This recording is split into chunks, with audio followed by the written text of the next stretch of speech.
What's going on, folks? Ted from Immersion here, and our continued coverage of Van Richten's Guide to Ravenloft continues as we talk this time about the two new subclasses that we receive in Van Richten's Guide. This is the College of Spirits Bard and the Undead Warlock, not to be confused with the Undying Warlock, which, although it sounds remarkably similar, is vastly different. We received these initially in Unearthed Arcana Subclasses Volume 4. This came out about August of last year.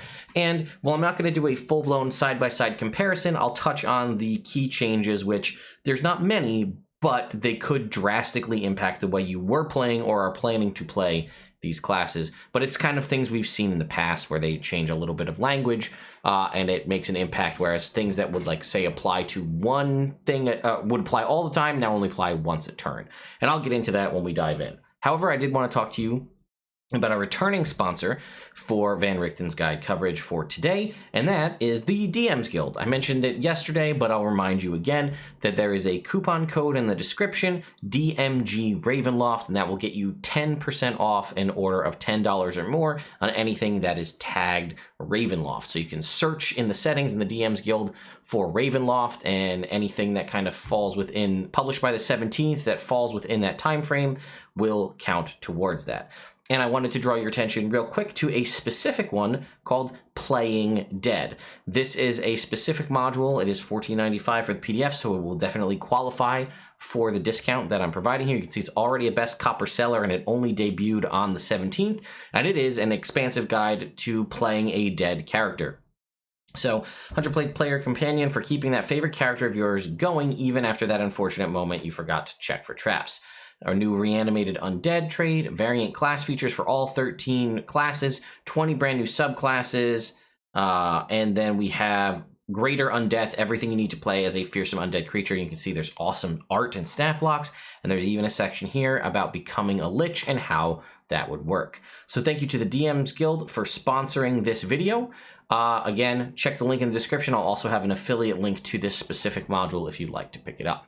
So with that being said, let's go ahead and look at the College of Spirits Bard. So this, I guess it's like a ghost storyteller, basically, right? Spooky storyteller kind of person. So they got Guiding Whispers here at 3rd level, which you learn the guidance cantrip, and it doesn't count against the number of bard spells you know, and it has a range of 60 feet. Guidance, if you're unfamiliar, is one of, if not the best spell in the game. It is, I wouldn't call it abusable, but there's never a situation where you cannot find a use for guidance, essentially giving yourself or someone else an extra 1d4 to an ability check of their choice.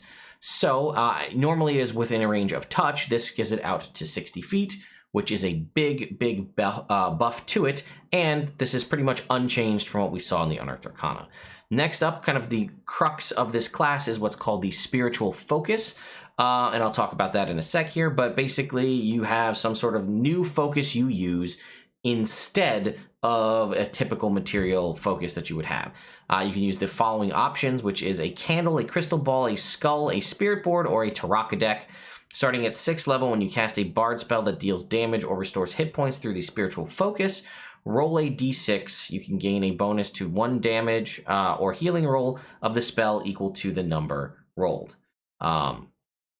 So there you go. The only caveat and kind of funky thing about it is it's when you use your Spiritual Focus, so it has to be a either damaging or healing spell that uses a material focus. Otherwise, it doesn't apply.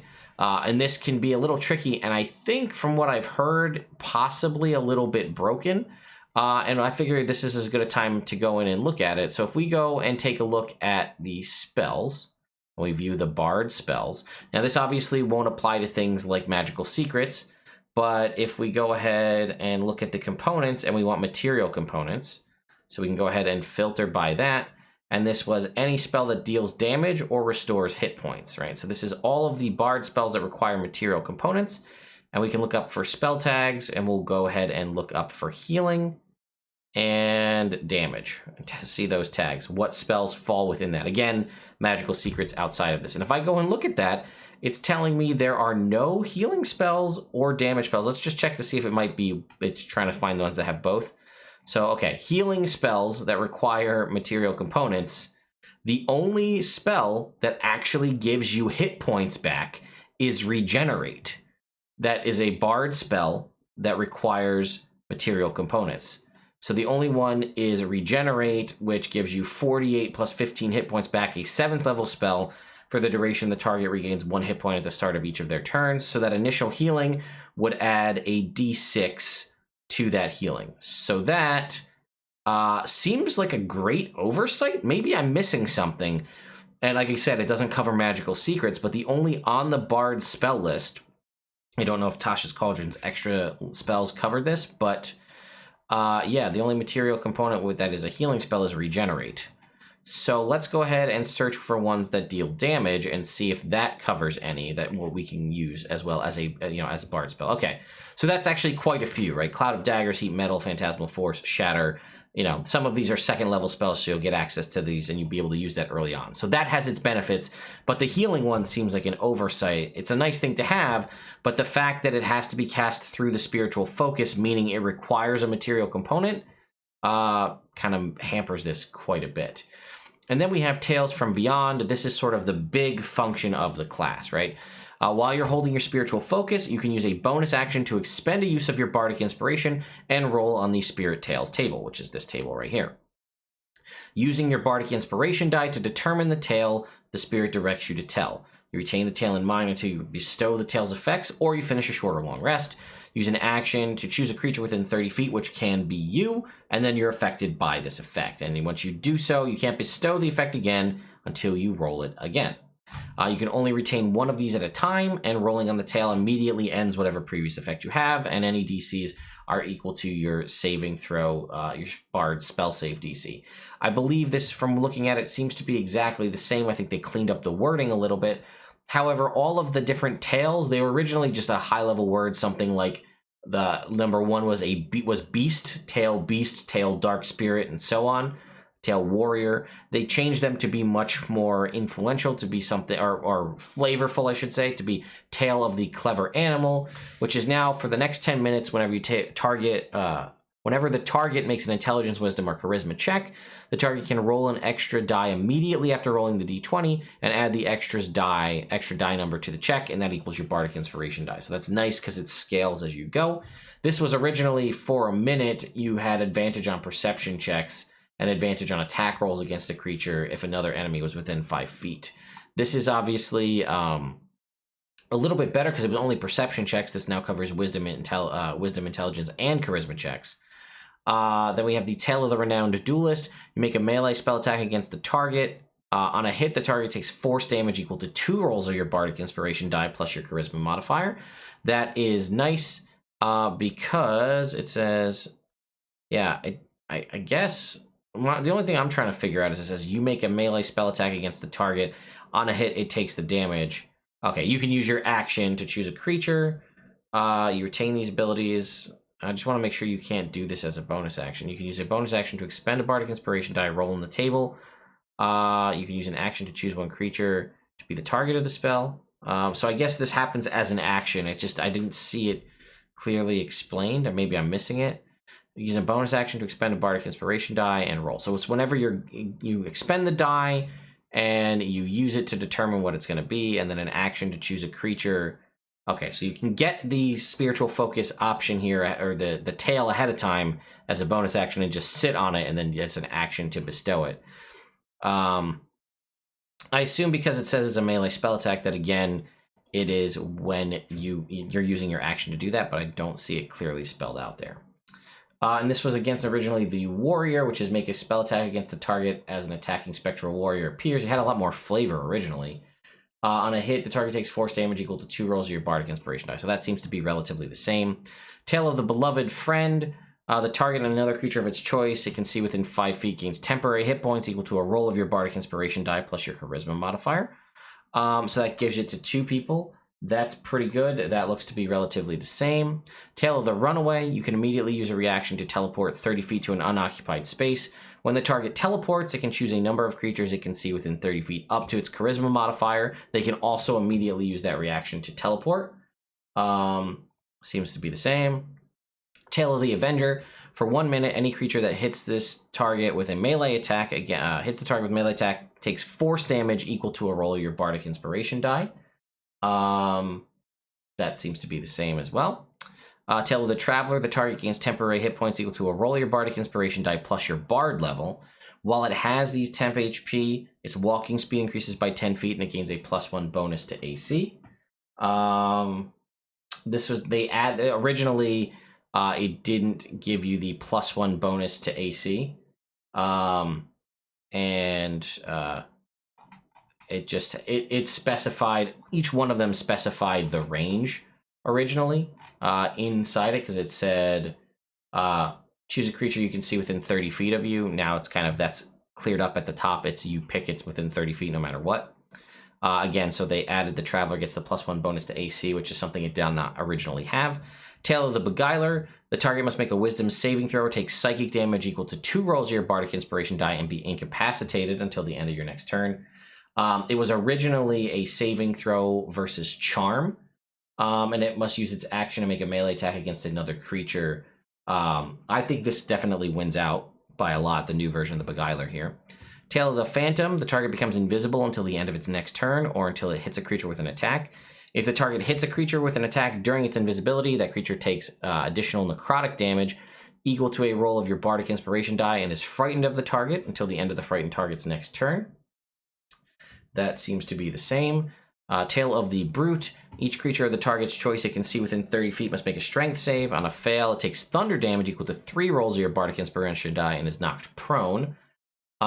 This was originally 2 rolls of your Bardic Inspiration die, and it was so it looks like it's the same. They just increased the damage up to 3 rolls as opposed to 2. Tale of the Dragon.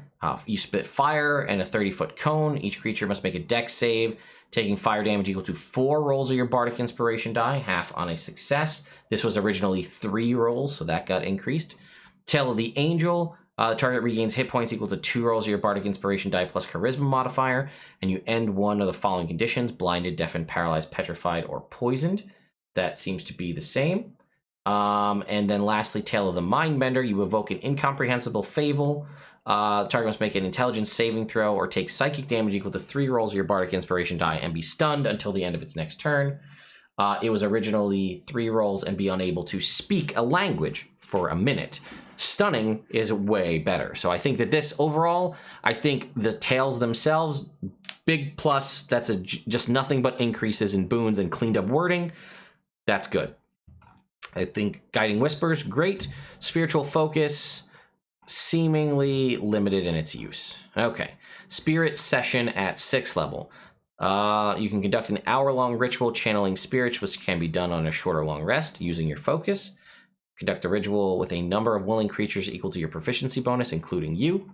At the end of the ritual, you temporarily learn 1 spell of your choice from any class. The spell must be equal to the level of creatures involved that conducted the ritual, which again is equal to your proficiency bonus. So in theory, if that many people are there, the highest it could be is a 6th level, because that's typically what your proficiency bonus caps out at. But it must be of the Divination or Necromancy School of Magic. The chosen spell counts as a bard spell, but doesn't count against the number you know. Once you perform this ritual, you can't do so until you start a long rest, and you know the chosen spell until you start a long rest. So basically, this is going to give you 1 additional spell per long rest from the Divination or Necromancy School, anywhere from, it sounds like a cantrip up to, I guess you could use a cantrip, right? It doesn't say it can't be, but essentially a 1st to 6th level spell from the Divination or Necromancy School, which is nice because this is in addition to magical secrets.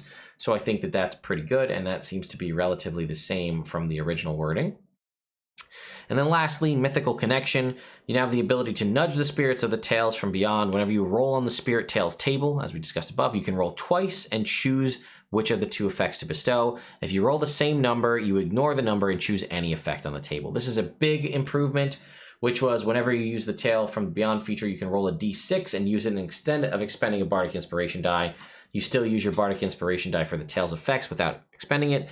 That was, I get it. So it was originally so that you could use your ability all the time and not be limited to only having it when you have Bardic Inspirations available, which is kind of a bummer if you think about it. If your entire class feature is based around, you know, additional uses for Bardic Inspiration, and you don't have them, then you can't do it. But I think that that's kind of dumb because you get Bardic Inspirations back on a short rest, and eventually at higher levels, I think at like 20 or whatever, you can get one each time you start a combat. And it was just confusing, right? You use a d6 for the roll, but you still use the Bardic Inspiration die to determine what the effect is. So it's just overly complicated. So I like this transition. Again, it does potentially mean less uses of your spiritual, Tales from the Beyond feature using your spiritual focus. But I think it's cleaner and more and easier to understand. Roll twice, pick which one you want, or if you roll the same number twice, pick anything you want. The only other kind of downside I'd say about this is you don't get to determine what it is. It's random, right? So your entire class feature is random, which is kind of also potentially a bummer for folks because it's like, man, I really hope I get, Tale of the Traveler. I could really use, those temporary hit points and that bonus for this fight. No, well, I got Tale of the Avenger. So that's not the worst. I guess the benefit of all of these is almost all of them have a good use all the time. The only thing is something like, for example, Tale of the Clever Animal is a great one for outside of combat stuff as well. Intelligence, wisdom, or charisma checks. That's beneficial. You could be using this as a bonus while you're in like a library, let's say. But the downside of that is, if you get a combat-oriented one and you're not planning on being in combat that day, that kind of sucks. Obviously, you can ditch it and get a new one, but you've expended the use of the Bardic Inspiration die. And, you could, again, start this early in the day, roll, see what you get, and then take a short rest to reset it and get your Bardic Inspiration die back, and then try to shoot forward again. So, I think it's interesting. I think the options are powerful. I think if my interpretation of the second benefit of spiritual focus is correct, where the only hit point restoring ability you get higher on, not including magical secrets, is regeneration, which is not something people usually take, then it's kind of pointless. And the fact that, again, your entire class feature is based on, RNG. So, random number generation, for those who don't know what I'm talking about. All right, so that is the Bard. I think it has a place. I think people could have fun with it. I don't think it's for me. Let's talk about the Undead Warlock. Now, I'll be honest, folks, aside from the Hexblade, when I saw this in the Unearthed Arcana, this was the only Warlock subclass that I was even remotely interested in playing. I think that's kind of been tempered a little bit, but let's talk about it. So if we look at the additional spells, this list, I believe, is exactly the same. Yeah, it's exactly the same as what we got in the Unearthed Arcana, so no changes here. Bane, False Life, Blindness, Deafness, Phantasmal Force, Phantom Steed, Speak with Dead, Death Ward, Greater Invisibility, Anti-Life Shell, and Cloud Kill. So some real winners on this one, right? Phantasmal Force is a great spell. I really, really like that. It has a ton of use. Phantom Steed, again, with your limited Warlock slots and the fact that you don't have Ritual casting, maybe not the best choice, but it's useful to have when you need it. Same thing with Speak with Dead. Death Ward is great, as is Greater Invisibility, so you have some options. Unfortunately, some of these, for example, like both Greater Invisibility and Death Ward, don't get any benefit from upcasting. Actually, a bunch of these don't, which is kind of a downside because as a Warlock, your spells are always going to be cast at the maximum level up to 5th level, and a bunch of these don't get any benefits for being cast at higher than their given level, which sucks because you're kind of just throwing away those, in a way, throwing away those spell slots. All right, Form of Dread. This is sort of the bread and butter of this whole class. You enter a special kind of spectral form as a bonus action. You transform for a minute and get the following benefits. Temporary hit points equal to a d10 plus your Warlock level. Once during each of your turns, when you hit a creature with an attack roll, you can force it to make a Wisdom saving throw, and if it fails, it's frightened of you until the end of your turn, and you are immune to the frightened condition. You can transform this number, proficiency bonus times per long rest, and then it should reflect your patron. So this is really powerful, especially as a level 1 ability. If you're going to play a game that starts at level 1 and you're choosing a Warlock, this will make you feel powerful, right? Starting at level 1, that's 11 temporary hit points. That will probably double your current hit point amount, and you can do this twice per long rest. So that's pretty good. Frightening creatures is probably a lot more common at lower levels than it is at higher levels. So that can be beneficial, and as is the frightened condition for you, comes up a lot more and can be debilitating, especially at lower levels, and flat out gaining immunity to it could be pretty big. And the transformation is a bonus action, so you still have access to, Eldritch Blast or whatever you need to do as an action on your turn. This, again, appears to be exactly the same from my quick glances back and forth between the Unearthed Arcana and this. Next up is Grave Touched. You don't need to eat, drink, or breathe. That is a nice little benefit, kind of a flavor benefit for you to have there, which is great. In addition, once during each of your turns, when you hit a creature with an attack roll and roll damage against that creature, you can replace the damage type with Necrotic. If you happen to have the level 1 ability Form of Dread up, you can roll 1 additional damage die, determining the necrotic damage the target takes. That's the change. So originally, it still had the benefits of not needing to eat, drink, or breathe, but it was when you roll, when you hit a creature with an attack roll and roll damage against the creature, you can replace the damage type with necrotic. That was all the time. You could do that as much as you wanted. And if Form of Dread was up, you can roll an additional damage die. So the big change is right here, once during each of your turns, which is a big nerf in my opinion. I kind of understand it. This language is more in line with what we see in a lot of other classes. But if you remove that, essentially, let's use Eldritch Blast, every Warlock's favorite spell.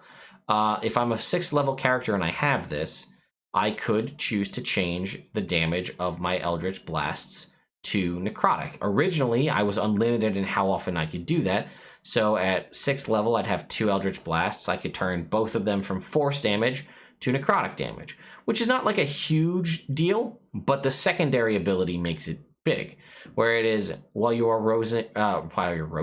using Form of Dread, you roll 1 additional damage die when determining the necrotic damage. So that would effectively double the damage I was doing with Eldritch Blast.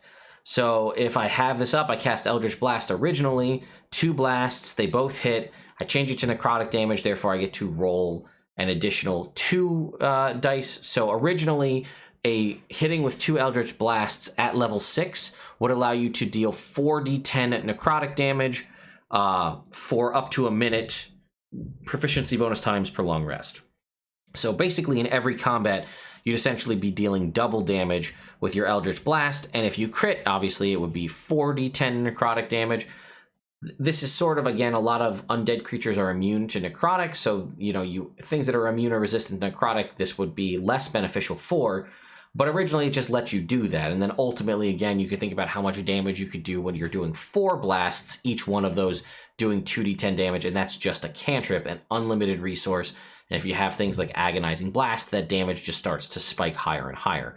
So to counteract that, they changed it here to say once during each of your turns. So even if I have 4 Eldritch Blasts and I roll an attack, I make an attack roll and I roll for damage, I can only apply that extra, I can only change 1 damage roll to necrotic, and I can only add the 1 additional necrotic die if Form of Dread is up. So even if I had 4 Eldritch Blasts, I could only do it to 1 of them. It does say an attack roll. It doesn't specify a spell attack roll. So if I am using melee, that's an option for me. I can convert the damage to necrotic, and I can then increase that damage by an additional die. This does have a lot of benefits for things like multi-classing, right? So if I have a class with a lot of attacks, or I can replace the roll, the attack and damage roll with necrotic. So if I'm a fighter, I could do this. If I'm a paladin, I could do this. I can do this with attack rolls. If I have to be a packed warlock, but not a hexblade, obviously I'm undead, I can do this when I make my physical attacks. So it has benefits there, but I think it's a big change, and I don't know if I would, I guess it's technically a nerf to the way the class was before. This is probably more in line to what they originally proposed, but that ability was kind of what made me most interested in playing this.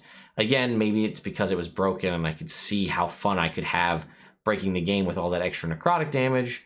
But now that it's changed, I really don't have any interest in playing it myself. All right. Necrotic Husk was originally called Mortal Husk, but you have resistance to necrotic damage. If you're transformed from your Form of Dread, from your 1st level ability, you're immune to necrotic damage. That remains the same.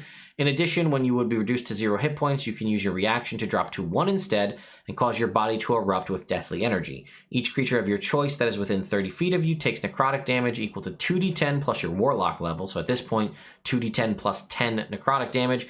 and then you gain 1 level of exhaustion. Once you use this reaction, you can't do so until you finish a D4 long rests. So this was significantly changed in that when you originally did this, it was each creature within 30 feet this just happened to, 2d10 plus your Warlock level. It didn't let you choose. Now they gave you the ability to choose who's harmed by this, which is great because you won't accidentally annihilate your party. And it was, but it was interesting then, it was like you basically died, your body exploded, and then you were resurrected and revived with 1 hit point in like a new space with all of your gear. They cleaned that up to, I mean, there's probably some way people could use loopholes there. So instead, when you go to 0 hit points, you can use your reaction to go to 1 instead, and then this energy explodes from you. Your body doesn't explode, disappear, and then reform. You could still obviously flavor it that way. I personally am not a fan of this. Once you use this reaction, you can't do so until you finish a D4 long rests. I think that's a weird, clunky mechanic, personally. And the reason I say that is that's just another thing you need to keep track of, and there's no like easy like tracker part of a character sheet that does it. I don't think D&D Beyond will do it for you either. So it's just something you need to be aware of. Did I use my Necrotic Husk feature within however many days? Was, you know, I rolled a 4, so I have 4 days before I can use my entire 10th level class feature again, which is kind of a bummer, right? If you roll a 4, I'm now, like, I have my entire 10th level class feature is just off limits to me, or I guess the active part. I still have the resistance to necrotic damage, but like this whole piece would potentially be useless to me for 4 long rests, which again is an arbitrary number I need to track somewhere for myself. I think you probably could have done it once a long rest, and I think it probably would be fine. I guess the only reason you might not want to make it once a long rest is potentially for players being able to abuse it by purposefully taking damage to explode and deal 2d10 plus their Warlock level and damage. But they're getting a level of exhaustion, and that could have potential there as well. But the fact that it, you know, you can't get it back over multiple long rests means that level of exhaustion will likely, that'll be reduced by the time they're able to use it again. I don't know. Let me know your thoughts in the comments. Do you like Necrotic Husk as it stands? I like that you're able to choose and not hurt your allies. I don't love the 1d4 long rests mechanic. And lastly, spiritual projection. As an action, you can project your spirit from your body. You leave your body behind. It's unconscious and in a state of suspended animation. Your spirit resembles your mortal form, has your stats, but not your possessions. You can remain outside of your body for up to an hour. Oh, and any body or any damage or effects that apply to your spirit body also apply to your physical body, right? So it's kind of one like a Freddy Krueger style, right? If you're killed in your dreams, you're killed for real. And it is an hour-long duration with concentration as if you're concentrating on a spell. And then when your projection ends, your spirit returns to the body, or you magically summon your body to the spirit's location, which is really important because that could be a wonderful infiltration tool. If you leave your body and send your spirit into a place that it can enter where you normally couldn't, you could, you know, snap back to your body if you need to, or snap your body to its location, potentially allowing you to bypass security or whatever kind of situation you find yourself in. While projecting, you get the following benefits. Your spirit and your body, which is nice, both the spirit itself and the body you left behind get resistance to bludgeoning, piercing, slashing damage, and it has the nice benefit of not being tied, or, you know, it doesn't worry about non-magical, it's just flat-out resistance to bludgeoning, piercing, slashing damage. And then when you cast a spell of the Conjuration or Necromancy school, the spell does not require verbal or somatic components or material components that lack a gold cost while in this spirit form. I don't know the full list of Conjuration or Necromancy spells that the Warlock has access to, but the fact that it's going to skip the components, verbal, somatic, or materials that lack a gold cost means that without these, there's no qualifier that you are casting a spell, which means it is uncounterspellable, because no one can know that you're doing it because they can't see that the spell's being cast. You have a flying speed equal to your walking speed and can hover. You can move through creatures and objects as if they were difficult terrain, but you take a d10 force damage if you end your turn inside a creature or object. Important note there, it does not shunt you out if you end your turn within a creature or an object. Normally, sometimes we see this where it's like if you're not in a free space, it pushes you out one way or the other. This means if you literally want to get into a castle, you could spirit project your body and just have it literally walk through the wall. And if that wall is thicker than your movement speed, you take a d10 force damage. And then if you end your turn there, then you just resume next turn, you can keep on walking through. To my point about making this a very powerful infiltration tool, that is a thing you can do. Just walk through solid objects, get your spirit into a place where you want it to be, and then snap your body over to it. And lastly, while you are using your Form of Dread, once during each of your turns when you deal necrotic damage to a creature, you regain hit points equal to half the amount of the necrotic damage dealt.